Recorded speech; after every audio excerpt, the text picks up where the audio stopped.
और वो भी कोई पुण्य हमारे पूर्व के हुए होंगे तो वो एकत्रित किए गए होंगे, तब जाकर ये मानव का शरीर मिला। अब 83,99,999 योनियां काटने के बाद ये मानव का शरीर मिल गया और जन्म लेने के किसी के 20 साल निकल गए, किसी के 25 साल निकल गए, किसी के 50 साल निकल गए, किसी के 60 साल निकल गए, किसी के 70 साल निकल गए, किसी के 75 निकल गए, कोई 80 से पार हो गया। अब जरा विचार करिए, 83,99,999 योनि काटने के बाद मनुष्य शरीर मिला और मनुष्य शरीर में भी 25-50 साल, 15-20 साल हमारे ऐसे ही निकल गए।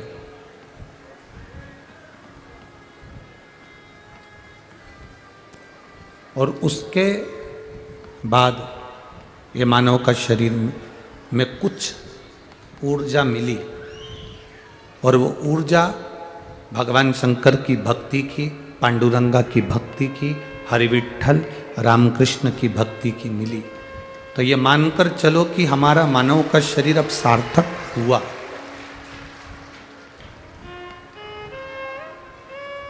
अब हमारा मनुष्य का शरीर सार्थक हुआ। और तेरी कृपा बिना न हिले एक भी अणु, लेते हैं श्वास तेरी कृपा से करूं करूं। हे गंगाधार मुक्ति द्वार ओंकार तू, बोले ओंकार तू। आयो शरण तिहारी शंभु तार तार। बखान क्या करूं मैं लाखों के ढेर का, चपटी भभूत में खजाना कुबेर का। हे गंगाधार मुक्ति द्वार ओंकार तू, भोले ओंकार तू। आयो शरण तिहारी शंभु तार तार। इतनी योनियां काटने के बाद, इतना समय निकलने के बाद अगर मनुष्य की देह मिल, थोड़ा सा भगवान का भजन जागृत हुआ है, थोड़ा सा स्मरण जागृत हुआ है, तो ये प्रभु की कृपा से हुआ।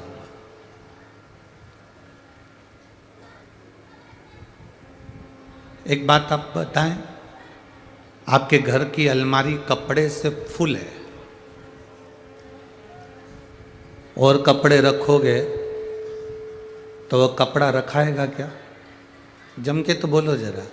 नहीं, क्या होगा? वो कपड़ा तुमने ठूस भी दिया, उसको रग भी दिया, तो वो कपड़ा नीचे गिर जाए, क्योंकि वो अलमारी पहले से फुल है, पहले से भरी हुई है। तो तुमने जो कपड़ा भरा वो नीचे गिर गया, कपड़ा नीचे गिर गया। घर की अलमारी कपड़े से फुल है, रसोई घर मसाले से, अनाज से फुल है, फ्रिज सब्जी, फल, दूध, दही, भाजी, तरकारी से, बोलते जाओ, फुल है।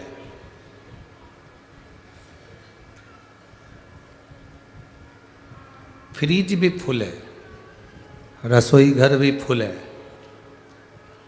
वॉशरूम तुम्हारे डेंटिंग पेंटिंग के सामान से फुल है, चप्पल जूता रखने का स्टैंड, बोलो बोलो, वो भी फुल है, अलमारी फुल, फ्रिज फुल, रसोई घर फुल, वॉशरूम फुल, जिस पलंग पेटी पर तुम सोते हो पलंग कहलाने का है, नीचे उसमें सामान रखा था वो भी फुल है। और ये मनुष्य का जो शरीर है ये भी अहंकार क्रोध से फुल है, तो इसमें शिव पुराण रखाएगी कैसे?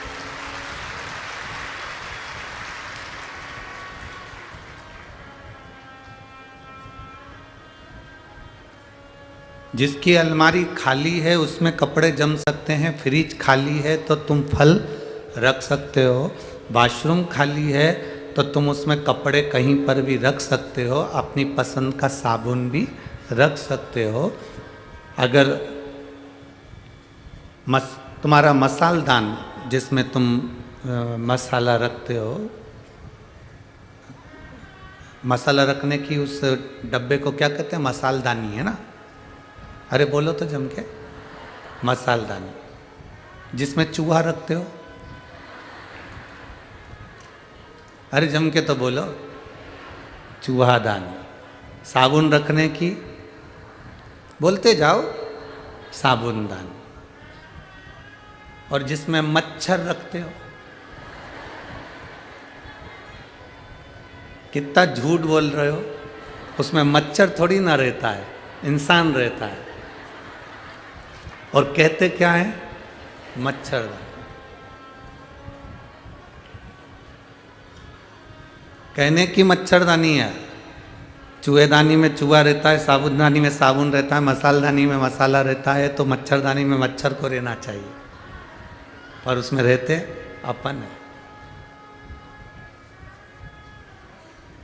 थोड़ी सी जगह अलमारी में रखोगे तो कपड़ा जम जाएगा, थोड़ी सी जगह बाथरूम में रखोगे तो अपनी पसंद का साबुन रखा जाएगा, थोड़ी सी जगह रसोई घर मसालदानी में रखोगे तो हींग की डब्बी भी रखा जाएगी।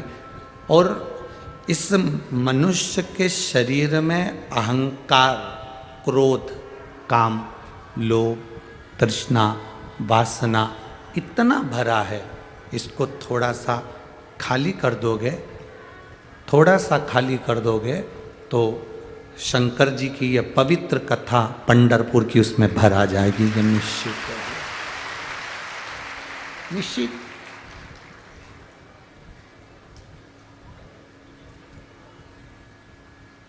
अहंकार को बाहर छोड़ के जाओ, बाहर। कभी कभी मंदिर में जाते हो तो चप्पल बाहर रह जाती है। किसी ने पूछा ये चप्पल बाहर क्यों रखी जाती है? हम कहते हैं चप्पल ये सीख देती है कि तुम्हारे भीतर भगवान को लेकर अंदर प्रवेश करो, बाहर की जो आसक्तियां हैं, वासना है, तृष्णा है, लोभ है, अहंकार है, वो सब बाहर छोड़ दो।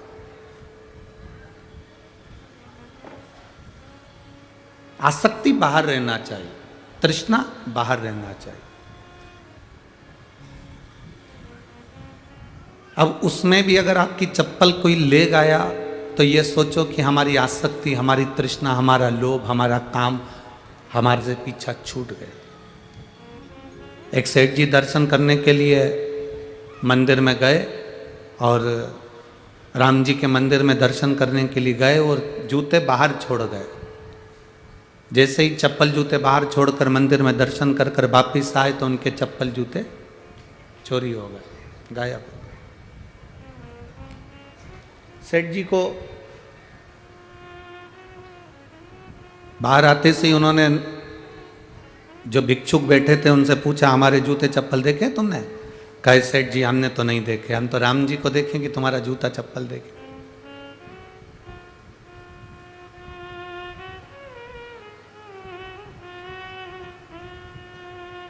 ठीक है, हम राम जी को देखें कि तुम्हारा जूता चप्पल देखें। अब उसको गुस्सा आ गया, हमारे जूते चप्पल गए तो वो सीधे दौड़कर अंदर मंदिर में गया। हम जिसका दर्शन करने आए थे वो भगवान मेरा जूता चप्पल मुझे वापस दे। इतना गुस्से में लाल होकर वो अंदर गया सबने उसको कहा ऐसा नहीं होता, भगवान कहाँ से ला कर देगा, नहीं मेरे को तो चाहिए। और जो अंदर गया, अंदर जाके जो राम जी का दर्शन किया, दर्शन करते से वापस बाहर आ गया। बाहर वालों ने पूछा तू तो इतने जोश से अंदर गया था चप्पल जूते लेने के लिए, फिर क्यों नहीं लेके आया? कि भगवान के तो खुद कोई ले गया, भगवान तो खुद नग्न पांव से वहां खड़े हुए थे। शिव कथा कहती है परमात्मा किसी भी मंदिर में जूता पहनकर नहीं खड़ा, परमात्मा किसी मंदिर में चप्पल पहनकर नहीं खड़ा। उन्होंने कह दिया ये चप्पल ये जूता अहंकार, अभिमान, अभिमत्ता, अहम, इसको बाहर छोड़ दो। कोई भगवान ऐसे ही मिल जाएगा? ऐसे ही सरलता से, इतनी सहजता से परमात्मा का। लोग कहते हैं नामदेव जी को भगवान मिल गए, जनाबाई को भगवान मिल गए, तुकाराम जी को भगवान मिल गए, संत तुकाराम जी की भक्ति से भगवान मिले, मीराबाई को भगवान मिल गए, कर्माबाई को भगवान मिल गए, रामकृष्ण परमहंस जी को भगवान मिल गए, चैतन्य महाप्रभु जी को भगवान मिल गए, श्री रामानुजाचार्य जी को भगवान मिल गए, श्री निम्बार्काचार्य जी को भगवान मिल गए। क्या इतनी सरलता से भगवान मिल जाता है?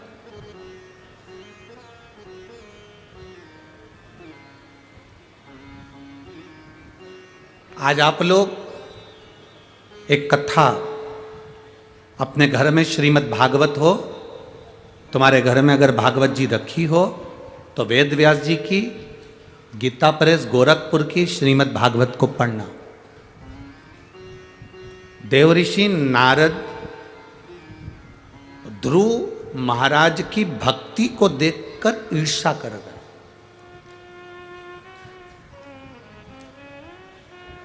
प्रहलाद जी महाराज की भक्ति को देखकर देवऋषि नारद को ईर्ष्या आ गई। देवऋषि नारद ने भगवान से कहा, यह कोई बात होती है? हमें तप करते करते पूरी जिंदगी निकल गई और ध्रुव जी महाराज 4 साल के और उनको नारायण का दर्शन हो गया। प्रहलाद जी महाराज 5 वर्ष के, उनको भगवान का दर्शन हो गया। मीराबाई 6 वर्ष की, उनको भगवान का दर्शन हो गया। कर्माबाई 9 वर्ष की, उसको भगवान का दर्शन हो गया।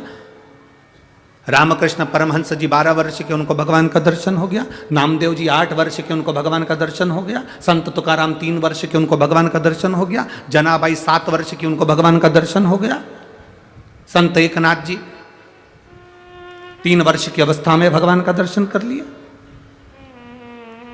देवऋषि नारद को थोड़ी सी ईर्ष्या जाग गई और देवऋषि नारद ईर्ष्या भरकर भगवान विष्णु के पास पहुंच गए। नारायण से कहा, यह बात हमको बिल्कुल पसंद नहीं आई कि आपने 4 वर्ष की अवस्था में ध्रुव जी को दर्शन दे दी, मात्र 4 वर्ष की अवस्था, और हमारी पूरी जिंदगी निकल गई तब करते करते। श्रीमन नारायण श्रीमन नारायण श्रीमन नारायण जपते जपते पूरा जीवन निकल गया। ये कोई तरीका है आपका? भगवान विष्णु ने कहा, पहले शांति रखो, फिर बोलो हुआ क्या है। बड़बड़ बड़बड़ करे जा रहे हो, बोलो क्या बात है? ध्रुव जी को 4 वर्ष की अवस्था में दर्शन हो गए, हमको पूरी जिंदगी निकल गई, दर्शन नहीं हुए, ऐसा क्यों? भगवान विष्णु ने कहा, अरे नारद, तुम समझते नहीं हो, तुम्हें इतनी विवेक, इतनी बुद्धि नहीं है तुम्हें।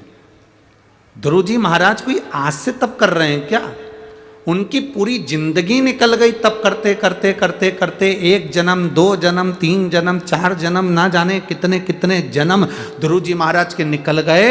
अब ध्रुव जी महाराज के जन्म निकलते निकलते तप करते करते उनका समय, तप की अवधि समाप्त हो रही थी। इसलिए भगवान ये नहीं देखते कि कितने वर्ष का है, उसके तप की साधना कितनी हो गई, भगवान ने ये देखा, तब भगवान ने दर्शन दिया है, तब भगवान पहुंचकर दर्शन प्रदान करे। जो देवऋषि नारद से भगवान नारायण ने कहा, वो आप अपनी बुद्धि में उतार कर रखना। सुनो नारायण, भगवान की कथा में, शिव महापुराण में, सत्संग में, मंदिर के दरवाजे पर, भगवान की चौखट पर और भगवान की अविरल भक्ति में, जब व्यक्ति कई जन्म निकाल देता है तब साधना करते करते करते करते। जैसे आप में से कोई कोई माताएं ऐसी होंगी जिनकी उम्र 30 वर्ष होगी, 30 साल पहले वो भगवान को लोटा भर के जल नहीं चढ़ाती थी। कोई कोई माता ऐसी होगी 15 साल की जो 15 साल के पहले भगवान को जल नहीं चढ़ाती थी। कोई कोई 60 साल का व्यक्ति बैठा होगा, 60 साल के पहले शंकर जी के मंदिर में एक लोटा जल नहीं चढ़ाता था, सब दूर जाता था पर शिव के मंदिर नहीं जाता था। आखिर 60 साल के बाद तुम 62 साल के हो गए, 63 साल के हो गए, तब तुम शिव जी के मंदिर जा रहे हो, शिव जी के मंदिर में लोटा भर के जल चढ़ा रहे हो। तुम्हारा मन शिव महापुराण में लग गया, तुम्हारा चित्त शंकर की भक्ति में लग गया, तुम्हारा मन हरि विठ्ठल की भक्ति में लग गया। जरा विचार करो ऐसा क्यों हुआ? जो 40 साल में नहीं हुआ, जो 20 साल में नहीं हुआ, जो 30 साल में नहीं हुआ, आज तुम्हारा मन शंकर जी के मंदिर जाने का करता है, एक लोटा जल चढ़ाने का करता है। वो क्यों? तो भगवान नारायण ने कहा, नारद, जब व्यक्ति की तप साधना होते होते होते होते समय बीत जाता है, तब वो जब शिव महापुराण की कथा में जाकर बैठ जाए, मेरे मंदिर तक आ जाए, मेरी सेवा में लग जाए, तो समझ लेना कि उसकी हजारों वर्ष की तप साधना पूर्ण हो गई, तो मैंने उसको दर्शन दिया। कोई आज की तप साधना नहीं है। आप पंढरपुर की इस पवित्र भूमि पर लाखों की संख्या में बैठकर कथा सुन रहे, धूप में बैठे हुए हो, जगह नहीं है पूरे ग्राउंड के अंदर, तो बाहर जहाँ जहाँ तुम लोगों को जगह मिल रही, पेड़ के नीचे अपना चादर लगाकर, डंडियाँ बांधकर, छाता लगाकर, जैसी तुमको जगह मिली वैसी जगहों में तुम बैठ गए। आखिर क्या कभी कथा तो सुनी, स्मरण भी करा, पर तुम्हारे भीतर जो जागरूकता उत्पन्न हुई है, तुम्हारे भीतर जो शिव के प्रति भाव उत्पन्न हुआ है, वो भाव आज का नहीं है, तुम्हारे ना जाने कितने कितने जन्म निकल गए। उस जन्म के बाद आज तुम्हारी चित्त वृत्ति में शिव आकर बैठ गया, नारायण आकर बैठ गया, पांडुरंगा आकर बैठ गया, हरि विठ्ठल आकर बैठ गया, तब तुम्हारा मन अब भगवान की भक्ति में रमा है, तब भगवान का दर्शन तुमको हुआ है। नहीं तो ये भगवान का दर्शन होना बड़ा मुश्किल है।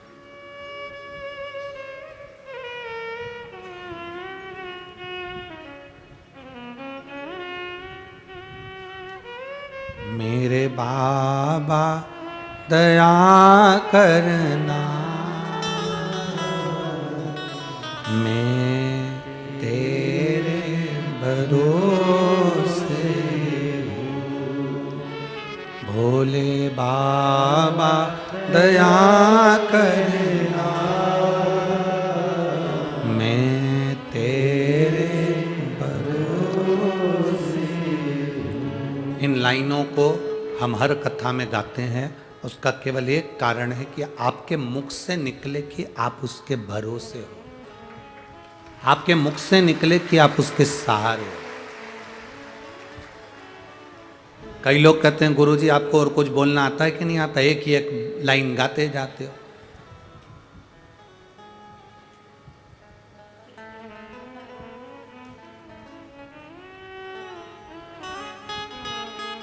कई लोग कहते हैं गुरुजी रेडियो भी चैनल चेंज करता है, आप भी चेंज करा करो ना भजन।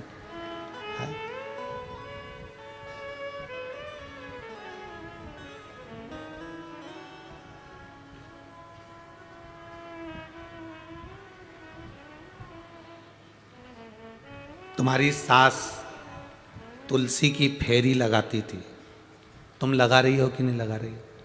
बोलो, जम के बोलो, लगा रहे। तुम्हारी सास सोमती अमावस्या की पूजन करती थी, तुम करती हो कि नहीं करते हो? करते। वारकरी करने वाले, बारी करने वाले यहाँ आते हैं, बारी करते करते यहाँ के हरि विठ्ठल का दर्शन करते हैं। कई वारकरी ऐसे हैं जिनके दादा वारी में जाते थे, उनका बेटा वारी में जाता था, उनके बेटे का बेटा वारी में जाता था, और कई वारकरी ऐसे हैं जिनकी 8-8, 10-10 पीढ़ी निकल गई, आज भी उनका घर का व्यक्ति वारकरी यहाँ तक आता है पैदल।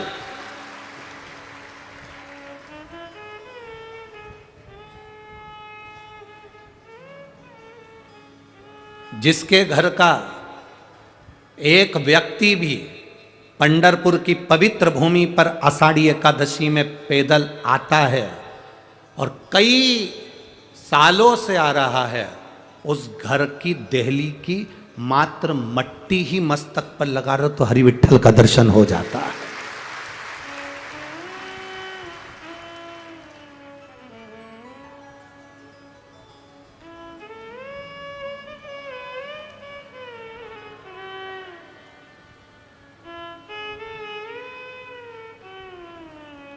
तीन हमारे गांव को बचा कर रखते हैं। तीन हमारे गांव को बचा कर रखते हैं, तीन हमारे खेड़े को बचा कर रखते हैं, तीन हमारे शहर को बचा कर रखते हैं, तीन हमारे प्रदेश को बचा कर रखते हैं और तीन हमारे भारत को बचा कर रखते हैं। वो तीन कौन? पहले नंबर का वारकरी, संत, साधु, वैष्णव। दूसरे नंबर का पतिव्रता धर्म का पालन करने वाली सती नारी। और तीसरे नंबर का हमारे गांव में बिना कपट, निष्कपट के भजन करने वाला वो कीर्तनी, वो सत्संगी, वो भजना वाला। तीन हमारे गांव को बचा कर रखते हैं। तुम्हारा गांव में अगर सद्दूर कोरोना आया, तुम्हारे गांव में अगर कोरोना आया और तुम बच कर निकल गए, समझना कि तुम्हारे गांव में कोई सती नारी रहती होगी, कोई वारकरी रहता होगा, कोई भजन करने वाला, कोई वैष्णव रहता होगा, कोई संत, कोई साधु रहता होगा, जिसकी भक्ति का बल इतना प्रबल है कि रोग और बीमारी भी दूर हट जाती है।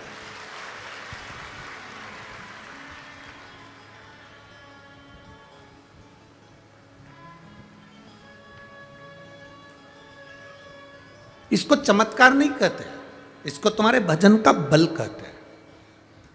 संत नामदेव जी कुएं के सामने जाकर बैठकर कुएं में से पानी उफाना कर और नामदेव जी की प्यास बुझा दे, तो इसको क्या चमत्कार कहोगे? ये भक्ति है उनकी, ये विश्वास है उनका, ये दृढ़ता है उनकी। उनके भजन में वो बल है, उनकी भक्ति में वो बल है कि कुएं का पानी बाहर निकल आता है, गंगा का जल निकल कर आता है। ये भक्ति है उनकी।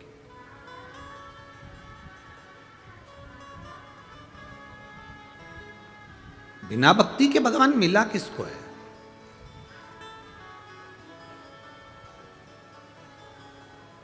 किसको प्राप्त हुआ?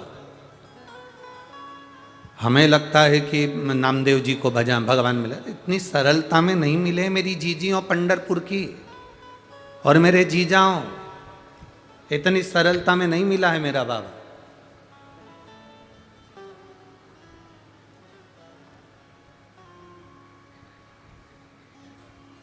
कितना कितना समय निकाल दिया, कितना समय।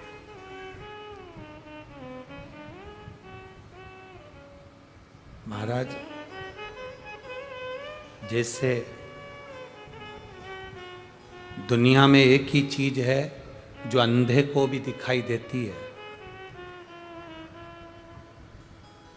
और जिसके पास ज्यादा आ जाता है तो वो आंख से अंधा हो जाता है। वो केवल एक पैसा है। पैसा,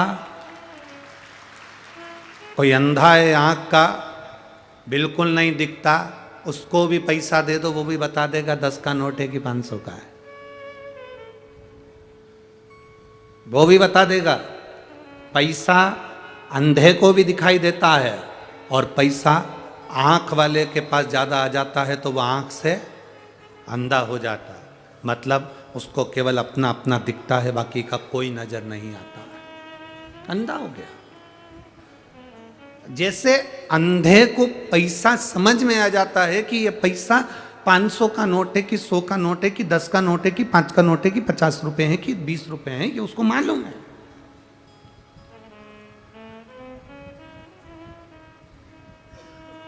उसको पहचान है। भक्त को भगवान की पहचान होती है और भगवान को भक्त की पहचान होती है। कोई जाने ना जाने, कोई पहचाने ना पहचाने, परंतु उसके स्मरण में यह चीज रहती है कि मेरा भक्त कौन सा है।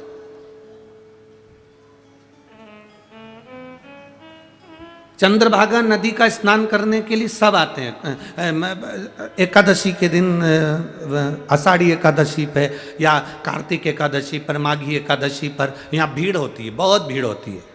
सब आते हैं नहाने के लिए चंद्रभागा के तट पर। अमावस्या आ गई तो उस समय आ गए, पूर्णिमा आ गई तो उस समय आ गए। चंद्रभागा को नहाने के लिए केवल क्या पुण्य वाले लोग ही आते हैं? अरे बोलो तो जम के नहीं, चंद्रभागा को नहाने के लिए चोट्टे भी आते हैं। पुण्य वाला कपड़े रखता है, सामान रखता है, विठ्ठल पांडुरंगा, विठ्ठल पांडुरंगा कह के चंद्रभागा का जल में स्नान करता है। और चोट्टा, तुम करो हर हर गंगे, हम तुम्हें करें घर से नंगे, जा। चोट्टा भी इंतजार करता। कथा सुनने के लिए क्या केवल भक्त ही आएंगे? अरे बोलो तो कहीं के चोट्टे भी बैठे होंगे, बैठे। पर जरा विचार करना, चोट्टा इतने साल से चुरा रिया है, लाखों की चोरी कर ली तो भी चोट्टा की चोट्टा ही है। तुम्हारा कोई सामान चले भी गया तो तुम 2 साल में 1.5 साल में वापिस मंगलसूत्र, वापिस चेन, वापिस सामान तुमने 2 साल में वापिस बना लिया। वो 1 तोला का था, तुमने 2 तोला का बनाया कि अब यार मजबूत बनवाओगे। तुम आगे बढ़ गए, पर वो चोट्टा, बोलते जाओ, चोट्टा ही रिया, उसका प्रमोशन ही नहीं हुआ। क्योंकि अच्छी कंपनी में जॉब ही नहीं कर रहा। जिसकी जॉब अच्छी कंपनी में है वो तरक्की कर रहा है। कपड़ा चले गया, अगली बार आऊंगी ना हरि विठ्ठल के यहाँ पर चंद्रभागा नहाने के लिए, ज़्यादा लाऊंगी। अब की बार अकेली आई हूँ ना, अगली बार 2 लोगों को साथ लाऊंगी तो मैं नहाने जाऊंगी तो वो कपड़े देखेगा। मतलब 2 लोगों को लाना कोई सरल बात है? उन लोगों का खर्चा उठाना, उनको खाना खिलाना, धर्मशाला में ठहराना। मतलब मेरा हरि विठ्ठल इतना दे देगा कि मैं 3 लोगों का वजन अपने आप झेल सकती हूँ, इतना प्रदान करेगा।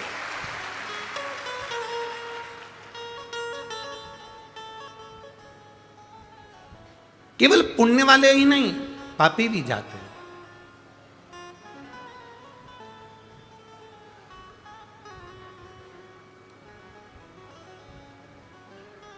तुम अंदर आते हो और चोट्टे की निगाह तुम्हारे मोबाइल पर, पर्स पर, तुम्हारे गले पर पड़ जाती है। बोलो पड़ती कि नहीं पड़ती?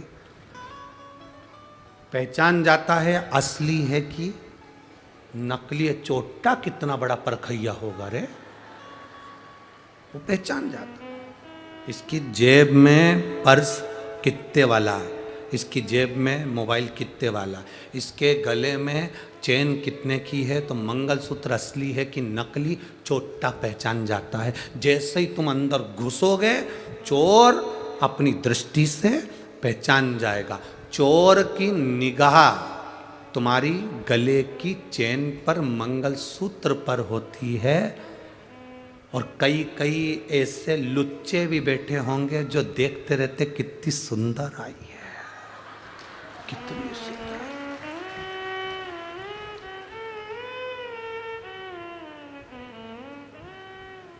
चोट्टे की निगाह तुम्हारी चेन पर है, लुच्चे की निगाह तुम्हारी सुंदरता पर है, और महादेव की निगाह अपने भक्त पर है।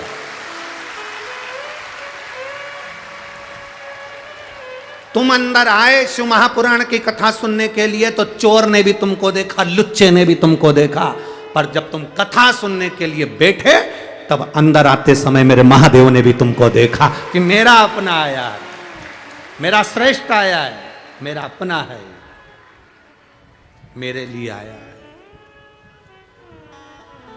ये मेरे लिए पहुंचा। और जब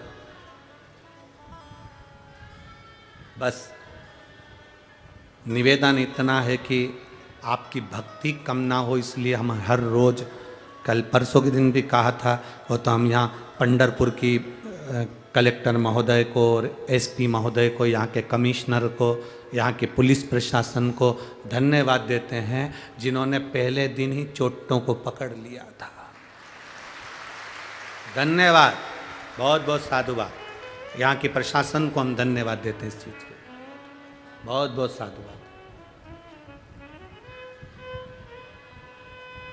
भक्ति इसलिए आप लोगों से कहते हैं कोई कीमती सामान लेकर मत आओ, क्योंकि मेरे मालिक से बड़ा कीमती कोई नहीं है। शंकर जी से बड़ा कीमती कौन होगा? है?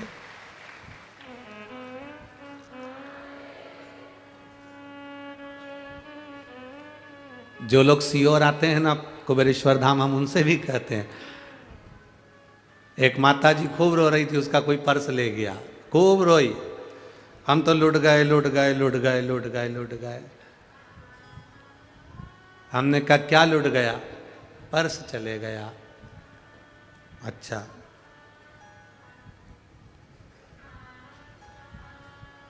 कोई बात नहीं।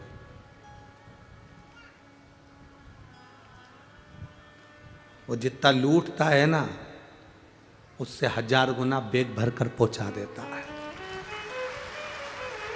बेग भरकर।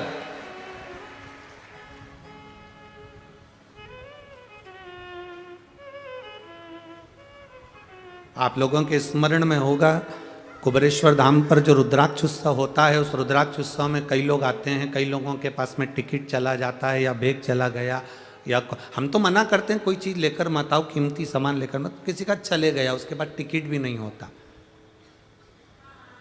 तो फिर अनाउंस किया जाता है, सूचना अनाउंस करते हैं कि जिनका टिकट चले गया या पहनने के कपड़े चले गए या आने जाने का किराया नहीं, वो बाद में अपना नाम ऑफिस में लिखा है, उसका टिकट भी कुबेर भंडारी कराएगा और कपड़े भी कुबेर भंडारी पहनाएगा।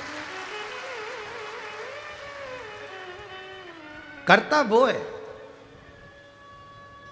उसकी भक्ति, उसका विश्वास, उसकी दृढ़ता।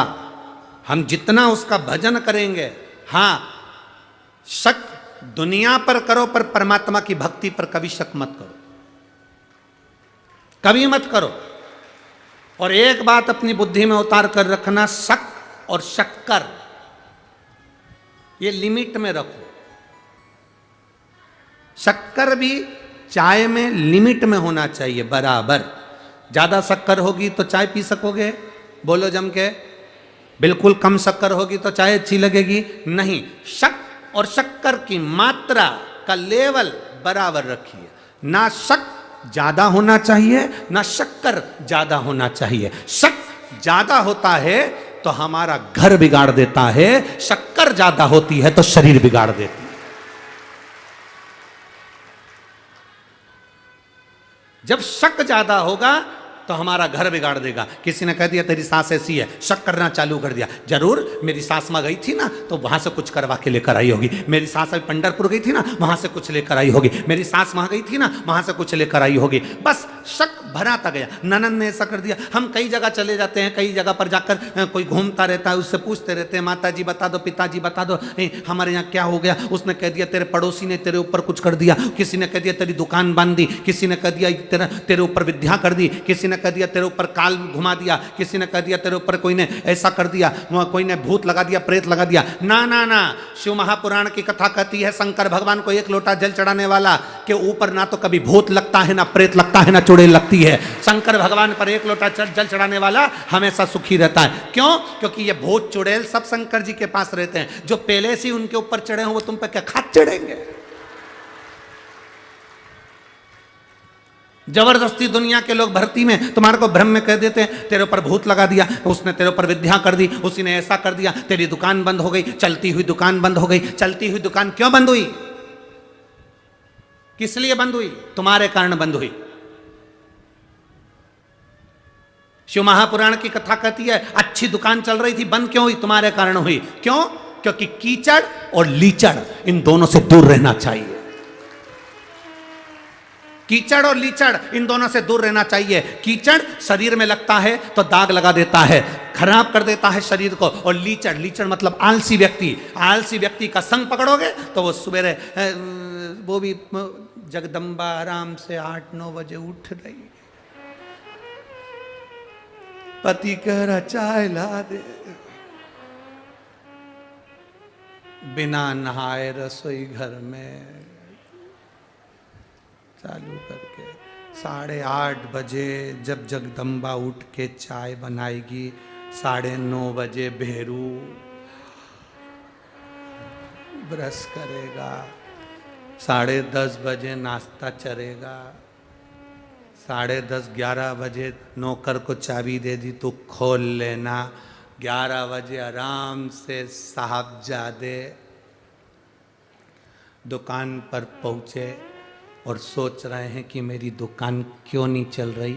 नौकर ने उसी दुकान के 2 चौराहे छोड़कर एक दुकान डाल ली और यहाँ के सारे ग्राहकों को वही भेज दिया। कीचड़ और लीचड़ इनसे बचकर रहना। कीचड़ शरीर खराब कर देगा, कपड़ा खराब कर देगा, और लीचड़ व्यक्ति, आलसी व्यक्ति तुम्हारी पूरी व्यवस्थाओं को, पूरे जीवन को खराब कर देगा। तुम्हारी जो दिनचर्या है उसको खराब कर देगा। आपकी सवेरे उठने की आदत है, 6 बजे जगने की आदत है, कोई लीचड़ व्यक्ति तुम्हारे साथ में है, अगर वो 8-9 बजे उठता है तो तुम्हारी भी धीरे धीरे ऐसी आदत बन जाएगी 8-9 बजे उठने की। तुम 4 बजे उठती थी, मालूम पड़े 8 बजे उठ रही, 9 बजे उठ रही। क्यों? क्योंकि वो लीचड़ का साथ हो गया।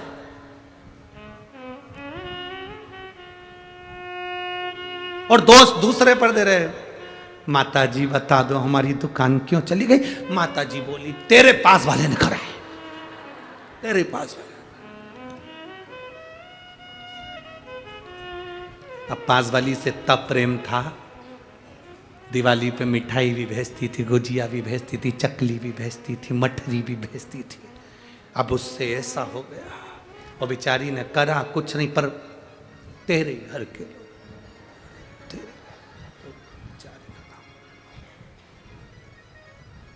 दुश्मन हो गए, दुश्मन।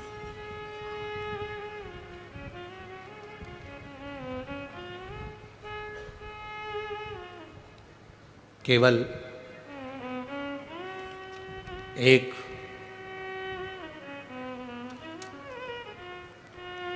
पंढरपुर की पवित्र भूमि पर एक ऐसे संत रहते थे जिनका नाम था नरहर सुनार। हम उन्हें संत भी कहें, सुनार भी कहें, स्वर्णकार भी कहें।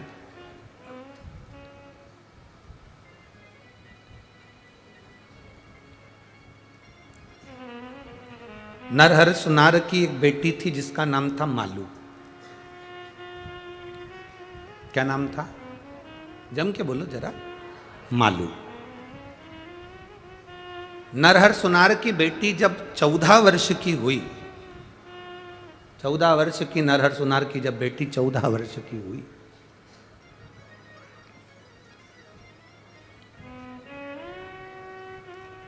और नरहर सुनार की बेटी जब 14 वर्ष की हुई तो उसके शरीर में एक रोग सताने लगा। अब देखिएगा जरा कितना विश्वास नरहर सुनार का शंकर जी के ऊपर था, जरा वो देखिएगा।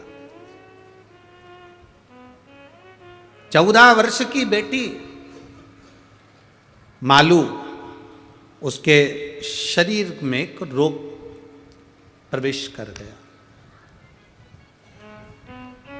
अब नरहर सुनार का काम क्या था? उनके पिताजी, जो नरहर सुनार के जो पिताजी थे दीनानाथ सुनार, वो दीनानाथ जी भी सराफे का काम करते थे और नरहर सुनार भी सराफे का काम। बच्चे की तबीयत खराब होगी तो दादा हो चाहे पिता हो, वो मुख से उदास रहेंगे, उनके नैनों में थोड़ा सा जल समाहित रहेगा और नेत्रों में जल भर आता है कि भाई बच्चे को हुआ क्या है, हो क्या गया। जो सोने की रकम बनवाने आता था, चांदी की रकम बनवाने आता था, हीरा पन्ना का व्यापार करने के लिए आता था, वो नरहर सुनार की बेटी मालू को देखता था तो वो कहकर जाता था, इसको किसी को दिखाते क्यों नहीं हो। नरहर सुनार कहते थे, दीनानाथ सुनार कहते थे कि इसको हमने कई वेदों को दिखा लिया, कई डॉक्टरों को दिखा लिया, तो फिर अब ये बेटी, इसका 14 वर्ष का जीवन, कहाँ क्या होगा इसके साथ। नरहर सुनार हमेशा एक ही बात कहते थे, जाई विधि राखे शंभू ताई विधि, जैसा मेरा महादेव मेरा मल्लिकार्जुन रखेगा वैसा मेरी बेटी रहेगी।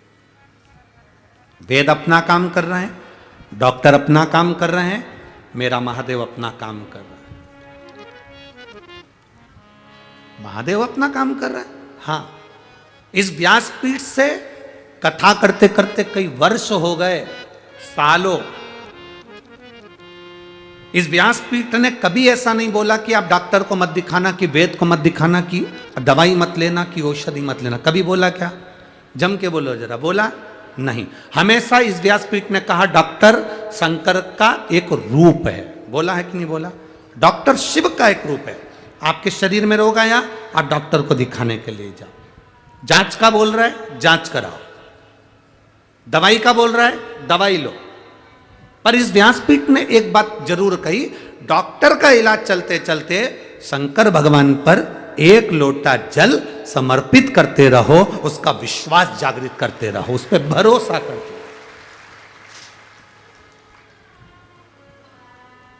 जो नरहर सुनार ने, जो सराफा का काम करवाने आते थे, उनसे नरहर सुनार भी यही कहते थे, वेद अपना काम कर रहे हैं, औषधि दे रहे हैं, कर रहे हैं, और मेरा महादेव अपना काम कर रहा है, वो अपना काम कर रहा है।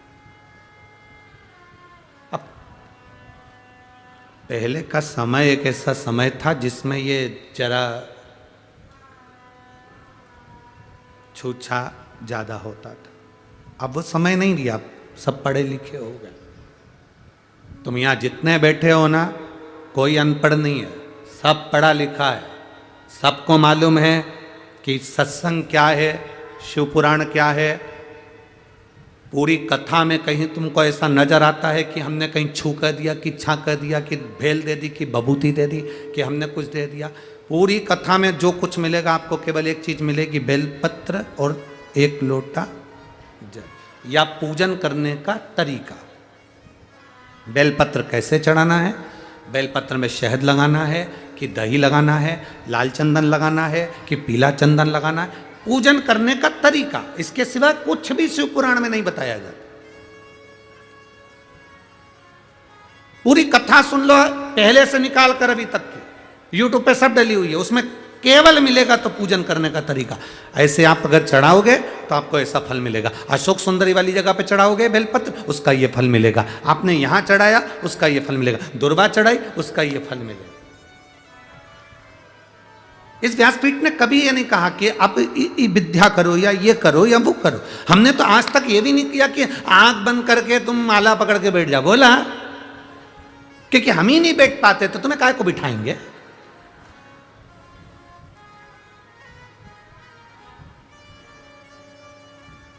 किसी ने कहा गुरुजी तुम माला पकड़ के आंख बंद करके नहीं बैठते? हाँ, क्यों नहीं बैठते?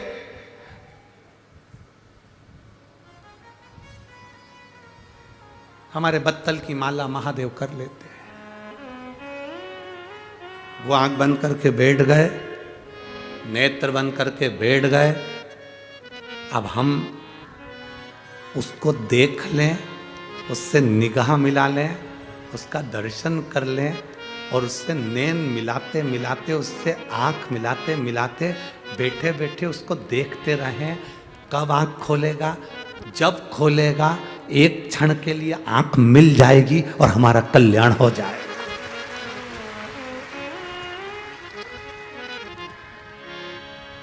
कई मिलेंगे आपको, वो आपको बिठाएंगे, आंखें बंद कर लो,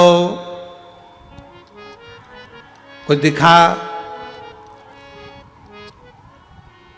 ध्यान करो। हम कभी नहीं बोलते कि तुम, हम तो एक ही बात कहते हैं, घर में खूब काम करो, खूब। कल जनाबाई की कथा सुनी थी आपने? अरे बोलो तो जम के। कल जनाबाई की कथा सुनी थी आपने, तो आपको मालूम होगा जनाबाई कम माला पकड़ के बैठी। पूरा जनाबाई का चरित्र उठाकर देखना कि एक बार जनाबाई कहीं माला उठाकर बैठी हो, आंख बंद करके बैठी हो। काम करती रहती थी और हरि विठ्ठल बसती रहती थी। काम करते रहो, नाम जपते रहो, पार कर देगा मेरा महादेव, ये निश्चित है। माला पकड़ कर नहीं बैठी।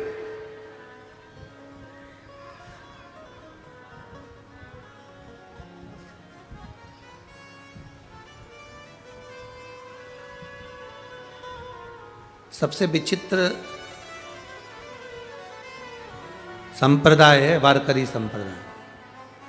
इसको समझना कठिन है। दूसरे संप्रदायों में तो माला पकड़कर बैठना पड़ती है, पर वारकरी संप्रदाय में तो यहाँ हरिविठ्ठल के सामने भी तानपुरा और करताल लेकर खड़े रहते हैं, पाँव में घुंघरू बांधकर कि बजता रहे, भजन चलता रहे। यहाँ बैठने का काम ही नहीं है, यहाँ तो भजन का काम है। आज भी हरिविठ्ठल के मंदिर में लोग फुगड़ी खेलते हैं। अब मैं लोगों से कहूं माला पकड़ के बैठ जा, तो कोई नहीं बैठेगा। खेल फुगड़ी, खेल फुगड़ी।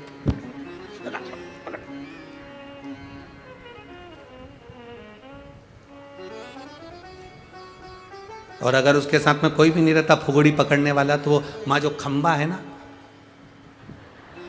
खंबे पे लिपट जाए, खंबा से।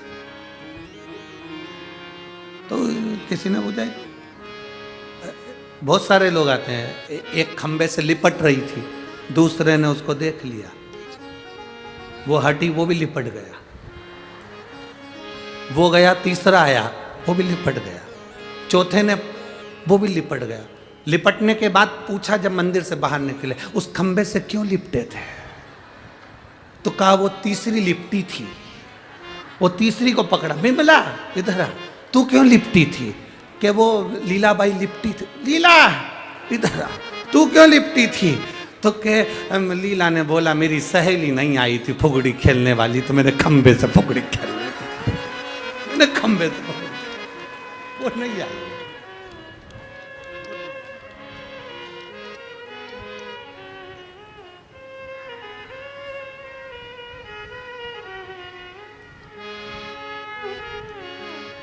अरे भाई, भजन चित्त, मालू की तबीयत बेकार, कोई कहता है इसको कहीं लेकर जाओ, कोई कहता है कहीं लेकर जाओ, नरहर सुनार कहीं नहीं लेकर गए। उसको कहना वेद अपना काम कर रहा है, डॉक्टर अपना काम करे और मेरा महादेव अपना काम करे।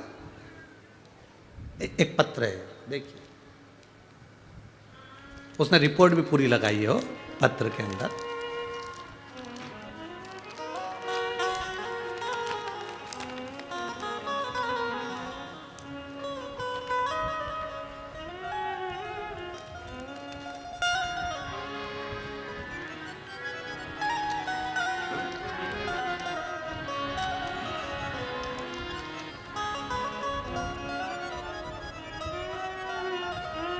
सारिका सुरेश पाटिल, मेरा गांव बरानापुर, तहसील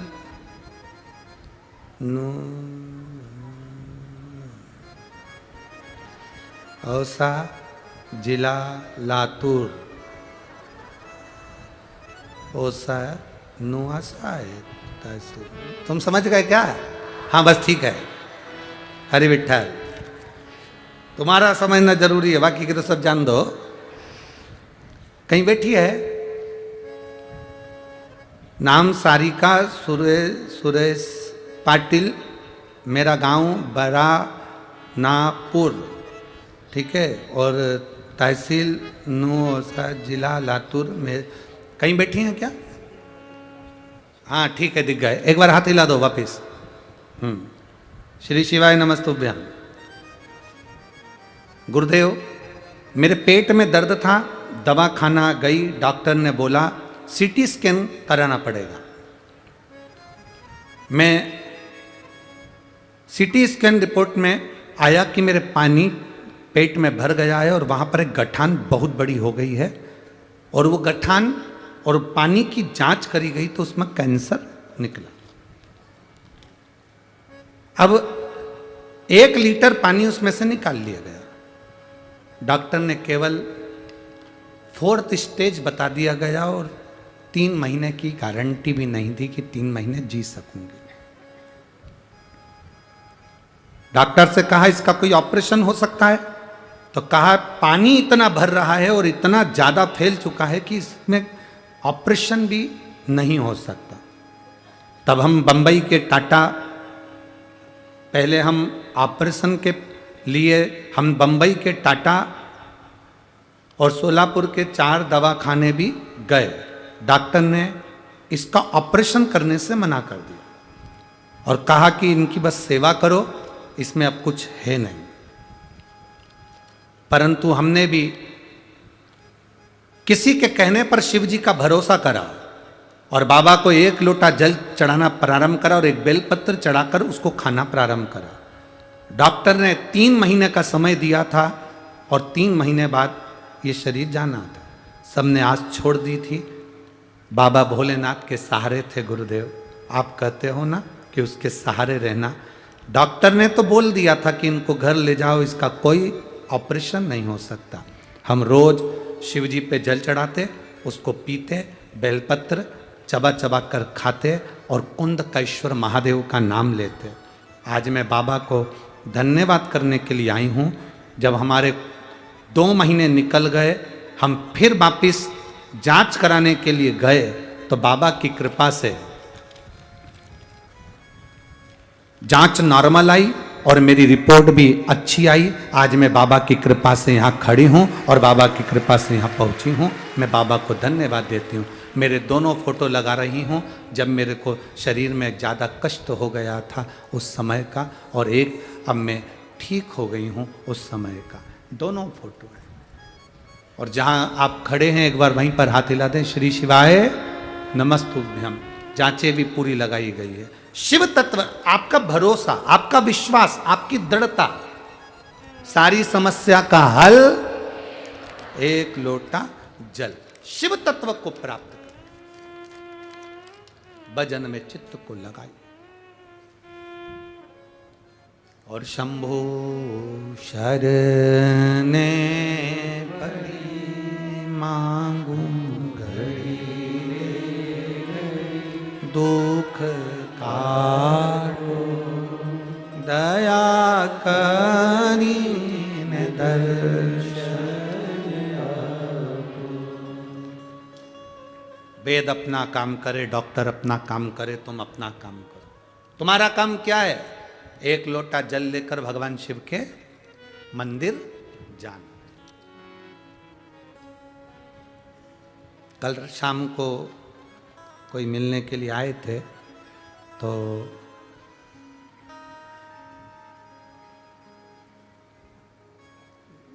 बहुत सारे लोग थे, उसमें से एक माता जी से हमने कहा कि एक काम करा करो। वो कहने हमें बहुत तकलीफ है। हमने कहा तुम मंदिर जाया करो ना 1 लोटा जल चढ़ाने के लिए। हम तो कुछ बताते नहीं है, केवल 1 लोटा जल ही है। अब गुरु जी मंदिर बहुत दूर है। अच्छा, हमने कहा ब्यूटी पार्लर।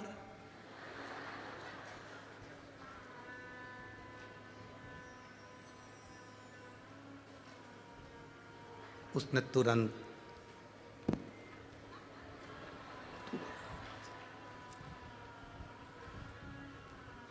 अच्छा, एक तो लोग हमसे मिलने आए और हम उनकी कथा यहाँ सुनाए तो वो बेचारी चिढ़ती भी बहुत होगी, और चिढ़ती भी बहुत होगी। अब वो कहे कि मंदिर दूर है, हम बोले पार्लर। अरे गुरु जी,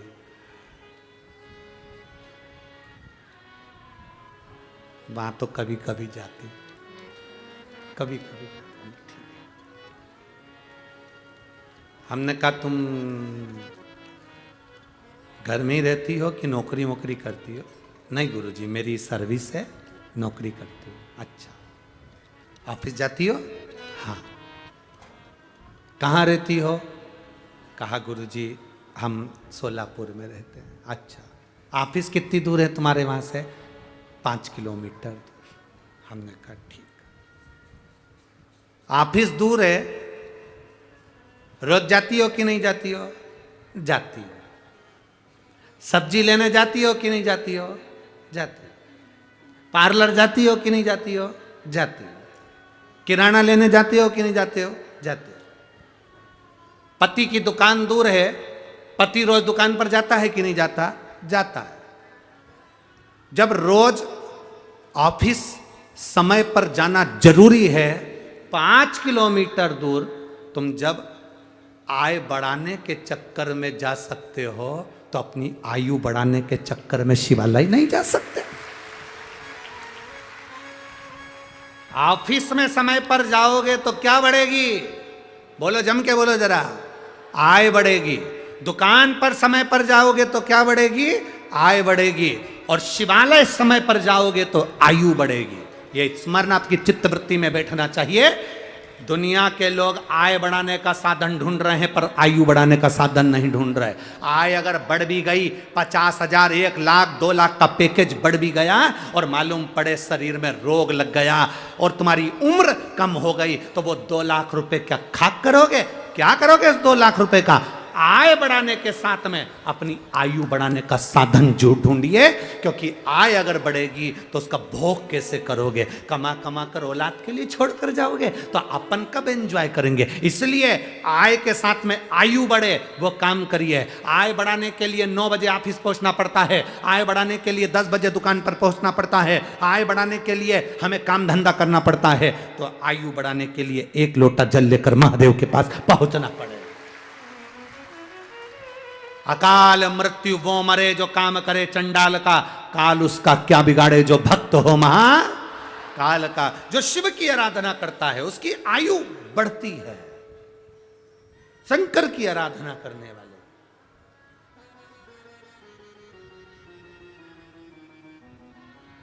हम आय बढ़ा रहे हैं, आयु नहीं। कैसे बढ़ाई जाए आय, पैसा कैसे आए, उसके तरीके ढूंढ रहे हैं।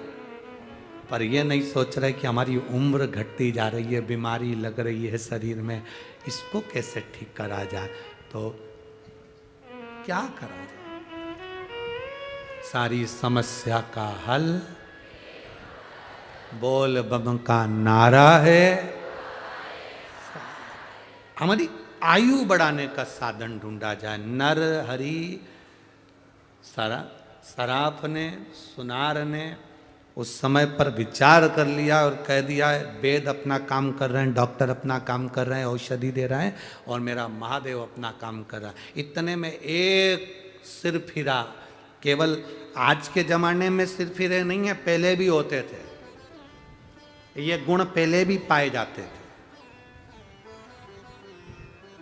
एक सिर फिरा पंढरपुर की धरा पर, यहीं पर एक सिर फिरा आया और सिर फिरा आकर वो नरहरि सुनार की दुकान पर पहुंचा और पहुंचते से ही बोला, तुम्हारे पिताजी शंकर जी को लोटा भर जल चढ़ाते, मल्लिकार्जुन का पूजन करते, नरहरि तू भगवान का पूजन करता।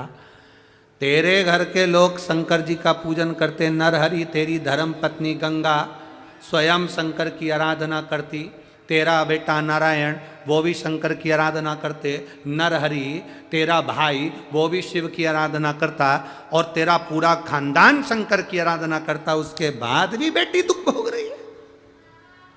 सिर फिरा। तुम्हारे मोहल्ले में, तुम्हारी कॉलोनी में, तुम्हारी सोसाइटी में, तुम्हारे नगर में, तुम्हारे क्षेत्र में भी ऐसे सिर फिरे मिलेंगे। अगर तुम रोज रोज मंदिर जाओगे, थोड़ा सा दुख तुम्हारी जिंदगी में आएगा तो आकर कहेंगे क्या होता है मंदिर जाने से, इसके बाद भी तो तकलीफ आ रही है, पशुपति व्रत करे थे उसके बाद भी तो दुखी है, ऐसा करा था इसके बाद भी तो तकलीफ है, इसके बाद भी तो कष्ट है। उसको कह देना मेरा महादेव थोड़ी सी फाइल मोटी है, समय लगेगा, पर यह पक्का है कि फाइल निपटा वो ही देगा।